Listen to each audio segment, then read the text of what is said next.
O empresário Ricardo Faria deu uma declaração polêmica a respeito do brasileiro estar viciado em Bolsa Família e isso dificultar as contratações da empresa dele. Olha, eu achei essa declaração dele extremamente corajosa, extremamente no mundo que a gente vive, em que tem tanta gente criticando ricos e empresários, mas é importante você compreender que ele está coberto de razão e esse é um dos principais motivos pelo qual a produtividade do trabalho brasileiro é tão baixo.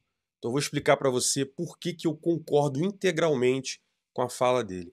A primeira coisa que eu vou falar aqui é que eu já vi uma economista, a Olivia Sincera, salvo engano, falando, né, uma crítica sobre essa fala dele, dizendo que políticas de renda mínima são liberais.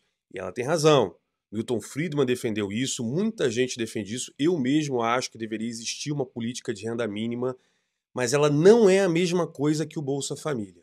A política de renda mínima ou o imposto negativo diz respeito a todo ano você vai lá, faz a sua declaração do imposto de renda lá no leão que a gente conhece e você coloca o quanto você teve de renda. Se a sua renda for inferior à renda mínima, a diferença da sua renda até a renda mínima, o governo complementaria para você, te devolvendo o dinheiro todos os meses. Ao invés de você pagar imposto, você receberia a diferença entre o que você teve de renda para a renda mínima. Vou dar um exemplo rápido aqui. Imagina que você, no ano, conseguiu ganhar 15 mil reais por mês, dá mil e poucos reais por mês, beleza? E vamos imaginar que a renda mínima do Brasil fosse 2 mil reais por mês. Então, entre os 15 mil e os 24 mil, você recebia essa diferença mensalmente do governo. Né? E por que isso é diferente do Bolsa Família? Porque a política da renda mínima ela coloca numa base única todo mundo que teve uma renda inferior à mínima. O Bolsa Família ele tem uma diferença grande. O Bolsa Família ele é pago para quem não está recebendo renda formalmente. Vou sublinhar o formalmente aqui. Tá? O formalmente significa que você precisa estar no mercado formal de trabalho. Então vamos entender de novo, por exemplo.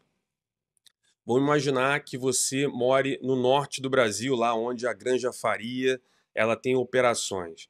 Se você não tem nenhuma renda formal, se você não tem CLT, se você não está recebendo nada por PJ ou MEI e coisa parecida, você simplesmente chega para o governo, se aplica e ele vai pagar para você o Bolsa Família, aí, 600 pratas, sei lá quanto for. Há outras políticas estaduais e municipais, a gente que recebe muito mais do que isso. Tem auxílio gás, auxílio táxi, auxílio não sei o que lá, cidadão. Cada prefeitura e estado também tem políticas adicionais e sempre baseada nesse modelo de você não ter renda formal. Sublinho formal, que eu vou te explicar por quê.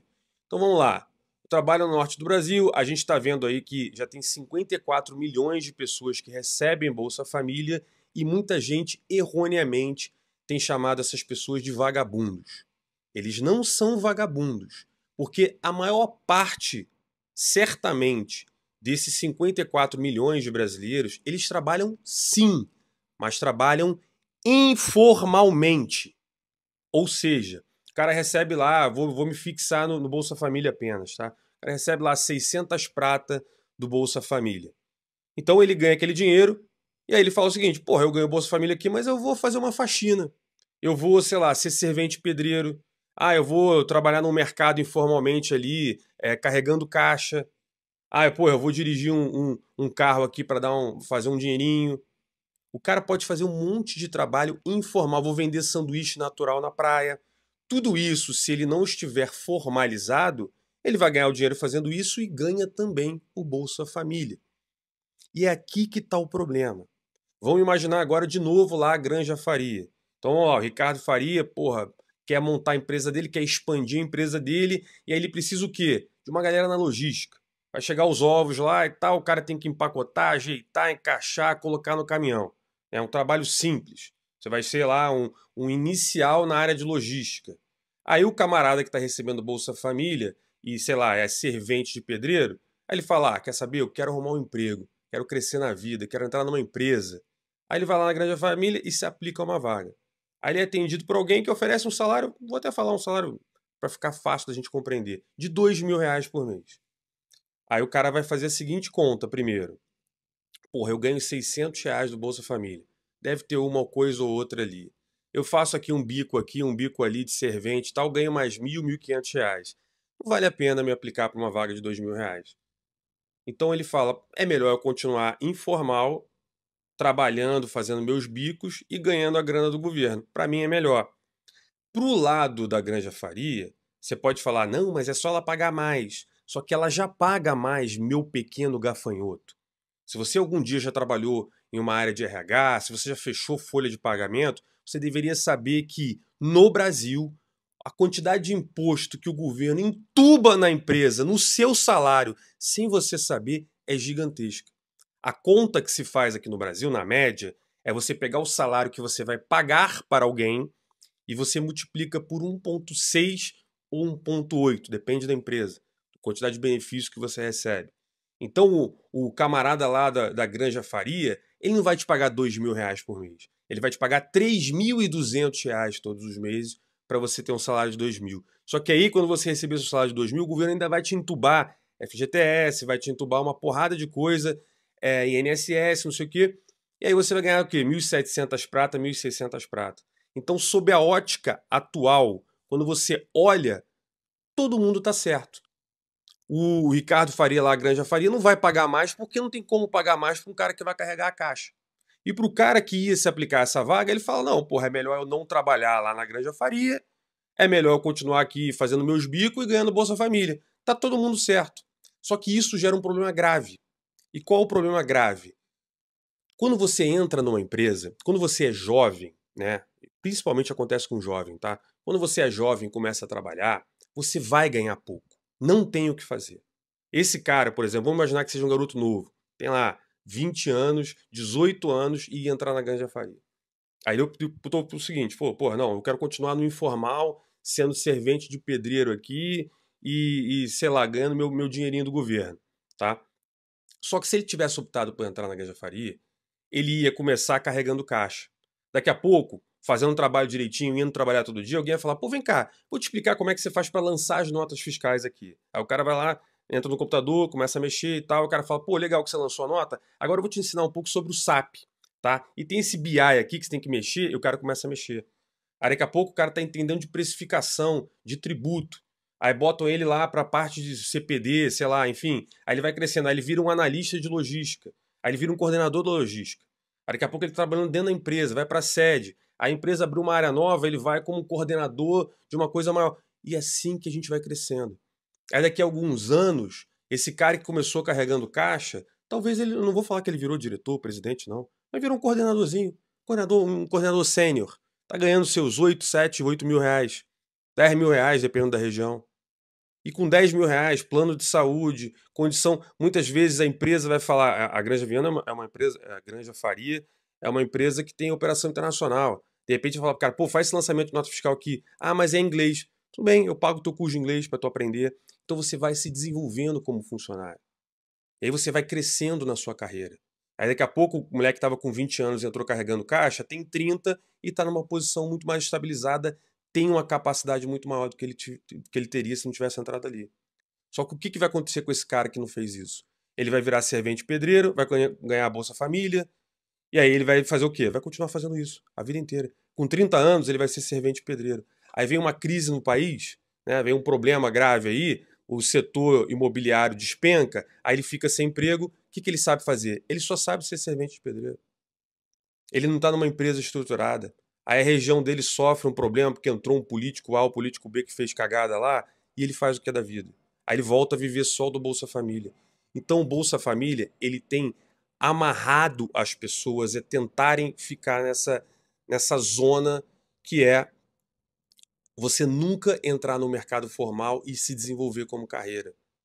E isso, galera, é muito triste, porque o caminho natural para qualquer pessoa seria, quando jovem você vai ganhar pouco, você vai trabalhar, mas você vai melhorar o teu networking, você vai melhorar o seu aprendizado. Foi o que eu falei, aí a própria empresa vai investir em você se você for um bom funcionário. Aí daqui a pouco você domina bem aquela função, até um concorrente da sua empresa te contrata. A empresa abre uma área nova, você vai de repente para outro lugar trabalhar. Assim que se cresce no mercado de trabalho. Inclusive, o Paulo Guedes, na gestão do Bolsonaro, trouxe uma ideia excepcional para resolver esse problema. É o que ele chamou de carteira verde e amarela. Você lembra desse caso que passou meio que batido, ninguém falou muito sobre isso? A carteira verde e amarela, né, que foi super criticada pela esquerda, óbvio, a esquerda só critica coisa boa, os caras não entendem porra nenhuma, falam um monte de merda, e aí eles acabam chutando um monte de política boa. A carteira verde e amarela proposta pelo Paulo Guedes seria uma carteira de trabalho para quem é jovem. Então seria ali sei lá, dos 16 aos 25, eu não lembro, tá? Tô chutando aqui. Então nesse período, essa carteira de trabalho, o funcionário que fosse contratado nessa idade, nessa faixa, a empresa não pagaria uma porrada de imposto para ele. Então ele custaria muito barato para a empresa, né? Teria incentivo para você contratar pessoas jovens. Aí sim, vamos voltar ao exemplo lá da Granja Faria. O cara que ia ganhar 2.000 e custa R$ 3.200 para a Granja Faria, ele ia custar para a Granja Faria, em vez de 3.200, lá, R$ 2.500. Aí ela pode aumentar em R$ 700 o salário do cara, aí ela paga 2.700 para ele.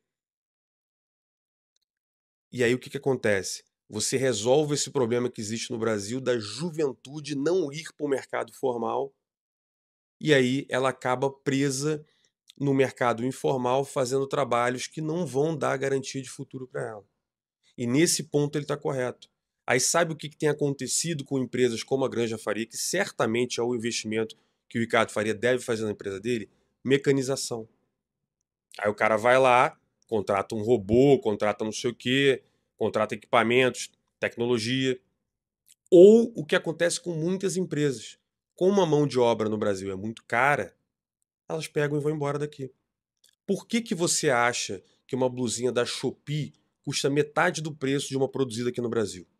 Ai, porque na China tem trabalho escravo, porque o trabalho escravo da China. Não é isso, não, seu idiota. Se você olhar lá na China, se visitar a China, que hoje é, entre aspas, capitalista, você vai ver que todo mundo tem um padrão de vida europeu. A China produz tecnologia de ponta hoje no mundo inteiro. A questão é que lá um trabalhador chinês ele custa muito barato. Ele ganha mais do que o brasileiro. Na tua cabeça, se você acha que o chinês ganha pouquinho, é porque você está atrasado. O salário médio do trabalhador da indústria chinesa é muito, muito maior do que o do brasileiro. Então lá em 2000 que você ficava falando, ai, o chinesinho ganha muito pouquinho, é explorado, é trabalho escravo. Você ainda está com aquela cabeça presa lá. Hoje os caras ganham mais do que o brasileiro. Mas eles não têm CLT encarecendo o trabalho. E nem por isso você vê assim o Brasil se tornando a Meca, o americano pulando o muro do México para vir correr para o Brasil ser contratado aqui. O que você vê é brasileiros indo para os Estados Unidos. Porque por mais que você não tenha lá as garantias da CLT nos Estados Unidos, um trabalhador americano médio e mesmo o cara que está começando, ele com um mês de trabalho consegue encher a geladeira dele. Consegue ter uma vida extremamente digna. E aqui no Brasil você continua o quê? Pedindo esmola para o Estado. Pedindo, ai papai Estado, não tira o Bolsa Família que eu voto em você. A gente transformou o trabalhador brasileiro em eleitor de cabresto. Infelizmente.